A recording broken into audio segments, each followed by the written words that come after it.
Hi everybody, I'm Caitlin. Welcome back to my channel.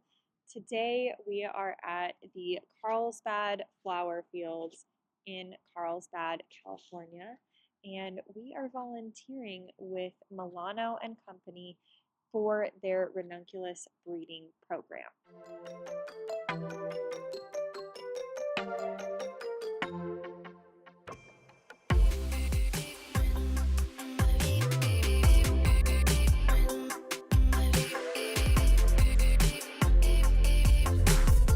Let's talk a little bit about what I am doing here today. So I'm with a number of people from the Master Gardener programs of both Orange County and San Diego County, and we're looking to select the best ranunculus so that Mellano can breed best ranunculus out there. So let's talk a little bit about what we're doing here at the flower fields with the Ranunculus Breeding Project. So there are over 40 acres of land here at the Carlsbad Flower Fields, and they have a whole kind of backlot section of this 40 acres that is purely for the breeding program and various experiments, things like yields, etc. So what we are looking at today right now are the purple ranunculus, which I absolutely love. It is one of my favorite colors of ranunculus. And we have our little card here that's on a little lanyard. And our first card here talks about the things that we're looking for. So let's give you a little close-up of that.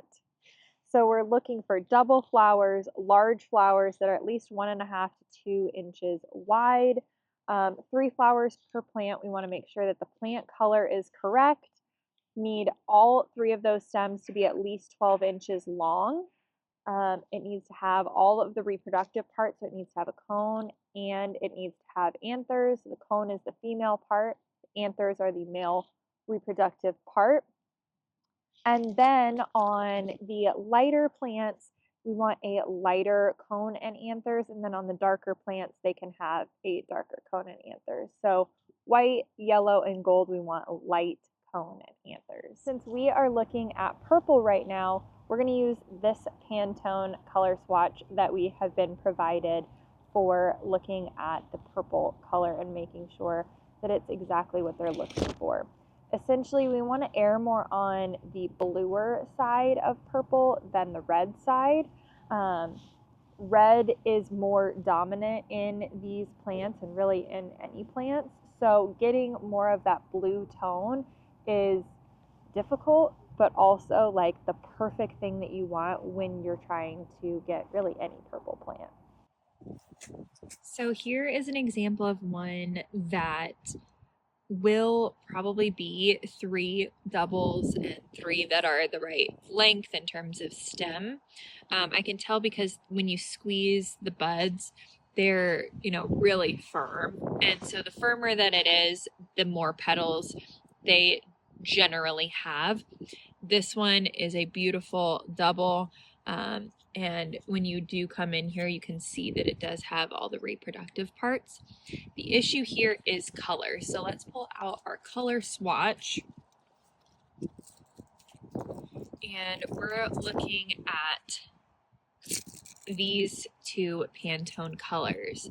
And it's close. It's hard to tell, I guess, on camera, but it's close to this Pantone color, but it's a hair too light. So I wonder if the sun will show you. Yeah, you can see how light it is, especially in comparison to something like this darker one, or even maybe this is an older bloom, but you can see how much more purpley those are. And this is really a more kind of mauve, if you will. Really beautiful color, just not what we're selecting for. This right here is a great example of the purple that we're looking for, both in terms of color, in terms of stem length, in terms of the big double flower, and it does have all of the reproductive parts. So we need to find a plant that has 3 of these or more. Okay, so I think I have found one for us to select. So let's take a look at it here. It is beautiful. It is the perfect color. So let me grab my color swatch here.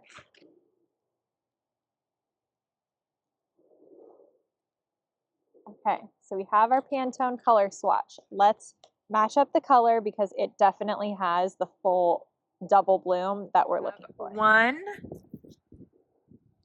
2, and 3 double blooms.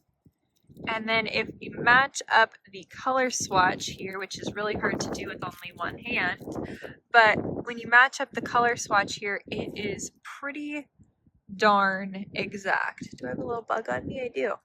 Okay, so it is pretty much exact, and all of them are the exact same colors. They match up with this Pantone 2357C purple. So that's perfect. Now what we're going to look at are the reproductive parts. And you can see in here it has the cone, and these little spindly things here are the anthers. So that's perfect. And each one of these has those, which is amazing. And you can see just, by eye test that these have really long stems. We do have a stick that's 12 inches long that we can measure by, but I think we all kind of know what a foot looks like. So these are perfect. Let's put our flag in. So the way that we do this is flagging them by the flag color that is on the front end and the back end of their rows. And so what I'm going to do is just stick it straight down in the center of the plant, really, really far down, because when they come through and mow all of these down to about 4 to 6 inches tall, once they're all done blooming, to get the corms, then we want to make sure that these flags are still in there for them to pull the correct plants. So let me show you exactly how far I'm going to place this in and how I determine that it's all one plant. Okay, so here are my blooms that I want, and I just come down and follow the stem of the bloom that I like all the way down here. And we're gonna sift through, and you can see the center of the plant right here. So we're gonna stick this flag down, and I'm gonna try and show you where you're not getting an obstructed view. Let's put the flag. Okay. So you stick that straight down in as far down as you can put it. So you can see how far down it is now in this plant. And that is it.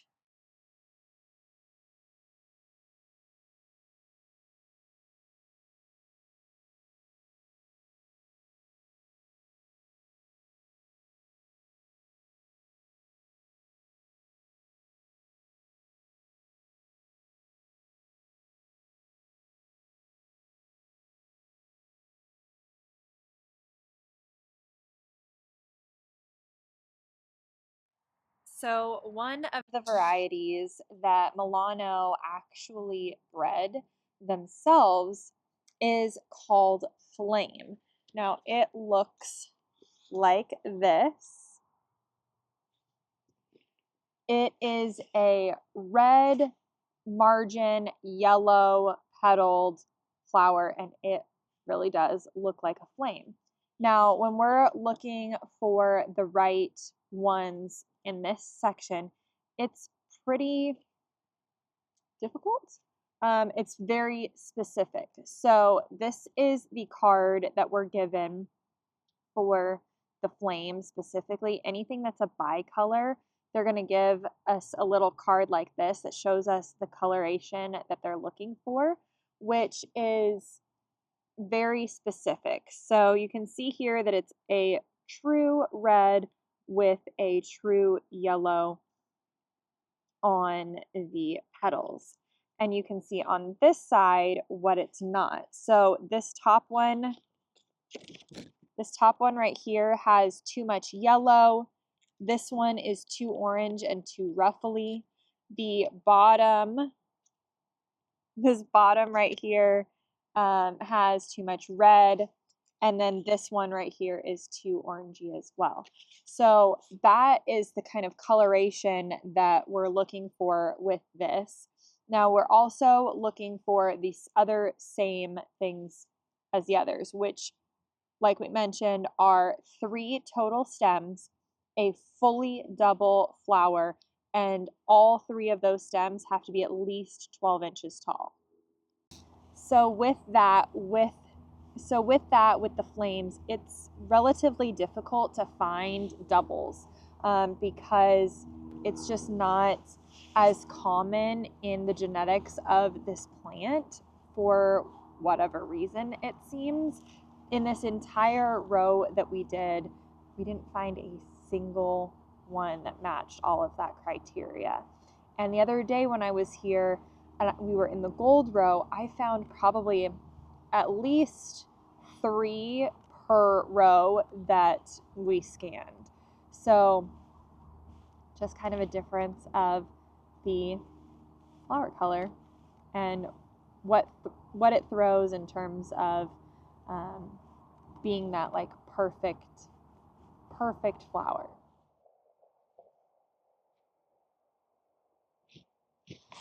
So this one right here is a pretty good example of a double, but it is way too red.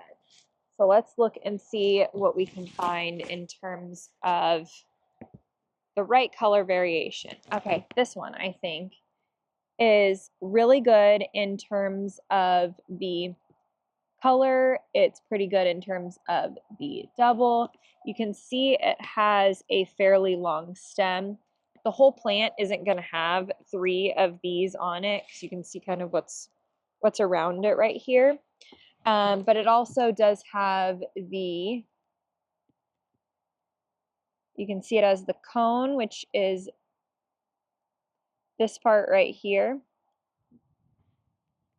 this little tip part right there, and then around it are the anthers.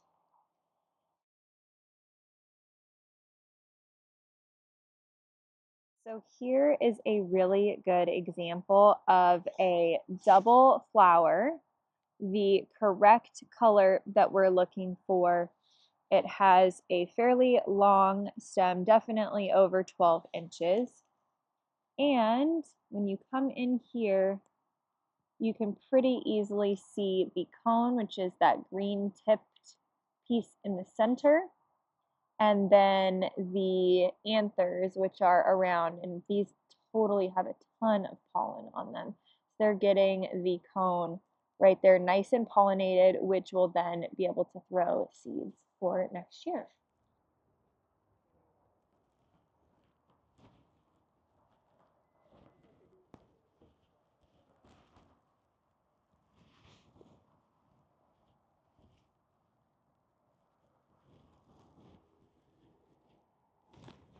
So now I am in the Merlot row, and this is our card for Merlot. So essentially what we want is a white and rose pink flower bicolored. So it will look something like this one right here. You want a nice defined rose pink margin and pure white on kind of the base part of the petal. Variations that it will have potentially that are not what we're looking for are some yellowing on the petals, like this top one here. It could be solid, more solid pink, or like the bottom pictures, it could have some pink that is not fully defined on the edges of the petals. And that means that it's just not as stable with that bicoloration. So this right here is our what not to do and what not to tag in terms of color. And this is what to tag in terms of color. So here's an example of a really pretty flower, but the reason that these would not be picked is because of a couple of things here. So this plant though it is a double, though the stems are long, and there's many that are fully doubles, and that they have all of the reproductive parts that we need. The issue here is that there is a lot of green on the petals here, and there's also some yellow as well. And so we want a true white, no green. And then the other piece is the pink that is around the edges is not really super defined. And so it's not as stable as, say, something like this one here, where you can see that the pink is really defined, really consistent, and it's obvious. This is another really cool variant of the Merlot seeds that are in this row here. I really like the ruffles, the green, the dark pink margins. It's super cool, but not what they're going for, not what we're flagging for. But it's something that's really interesting that happens when you seed these extremely long rows, the amount of variation that you get in the flowers. So that gives you a pretty good idea of what we're doing here in the field, picking the top-notch ranunculus out of each color variation for Mellano Farms and the Carlsbad Flower Fields. Now, one of the other cool things about volunteering here with the Master Gardener program is getting a free ranunculus to take home and enjoy. Now that we've done all of that, let's go over to what I call the amusement park side and look through some of the beautiful things that they have over there.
I hope you enjoyed today's video about the Ranunculus Breeding Project and the Carlsbad Flower Fields. I hope it brought you a little bit of garden inspiration, information, and happiness. I'll see you all next time. Thanks so much for watching. Bye.